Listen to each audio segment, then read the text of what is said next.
ഞാൻ മാവ് എൻ്റെ വേര് വഴി ജലവും ലവണവും വലിച്ചെടുക്കുന്നു. അന്തരീക്ഷത്തിൽ നിന്ന് എൻ്റെ ഇലകളെ വഴി സ്റ്റൊമാറ്റോ വഴി കാർബൺ ഡൈ ഓക്സൈഡിനെ സ്വീകരിക്കുന്നു. ഹരിതകമുള്ള എൻ്റെ ഇലകൾ ആഹാരം സ്വയം പാകം ചെയ്യുന്നു. അതിനാൽ ഞാൻ ഒരു സൂപ്പുഷിയാണ്. നന്ദി. ഞാൻ സ്വയം ആഹാരം നിർമ്മിക്കുന്നു, പക്ഷേ എനിക്ക് വസിക്കാൻ സ്ഥലമില്ല.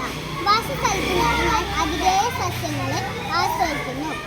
എനിക്ക് 2 തരം വേരുകളുണ്ട്. എൻ്റെ ചെറിയ വേരുകൾ ഉപയോഗിച്ച് മരത്തിൽ പറ്റിപ്പിടിച്ച് വളരാൻ സഹായിക്കുന്നു.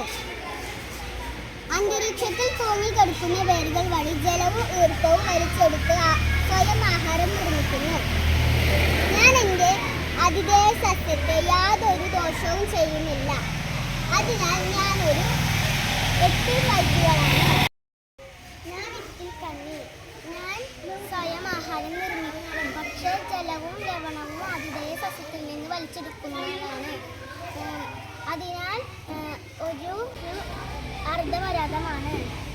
ഞാൻ മൂടില്ലാത്താളി. ഞാൻ ആഹാരം നിർമ്മിക്കുന്നില്ല.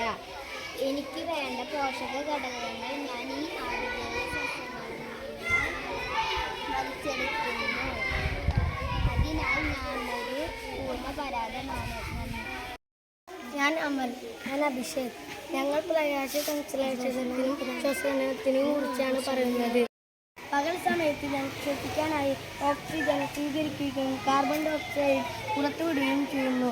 അതുപോലെ ഞാൻ ആഹാരം നിർമ്മിക്കുന്നു.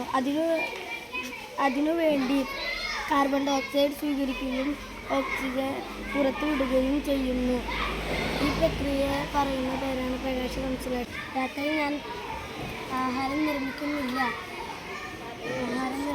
ശ്വസിക്കുകയും മാത്രമേ ചെയ്യുന്നുള്ളൂ. അതിനാൽ ഞാൻ